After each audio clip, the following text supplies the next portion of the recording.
जय हिंद दोस्तों। Welcome to Pipasa PCS. और आज हम देखेंगे एक बहुत ही महत्वपूर्ण टॉपिक, जल और रसम में घुलनशील विटामिन। अगर हम इसको ट्रिक के माध्यम से समझना चाहें तो सबसे पहले हम लोग देखेंगे कि जल में घुलनशील विटामिन कौन कौन से होते हैं। तो हम लोग नॉर्मली ये याद रखेंगे कि जल में घुलनशील विटामिन के लिए हमें एक चीज़ याद रखना है, जिसे आजकल के यूथ बीसी बीसी बहुत करते हैं, हर बात पे कहते हैं बीसी बीसी।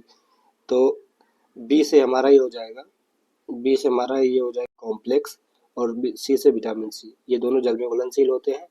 और नीचे आए तो हम लोग देखेंगे ये जो कीड़ा लिखा हुआ है, इसको कीड़े से याद रखेंगे हम लोग। ये वसा में घुलनशील होता है। इसमें विटामिन ए होता है, विटामिन ए है, विटामिन डी है, विटामिन ई है, विटामिन के है। ये वसा में घुलनशील है। और इसी से रिलेटेड भी हाल ही में जो एग्जाम आयोजित हुआ था यूपी आर का, उसमें भी एक क्वेश्चन पूछा गया था। तो आप इस क्वेश्चन को अटेम्प्ट करिए, बाकी कमेंट बॉक्स में इसका आंसर जरूर मेंशन करिए। जय हिंद।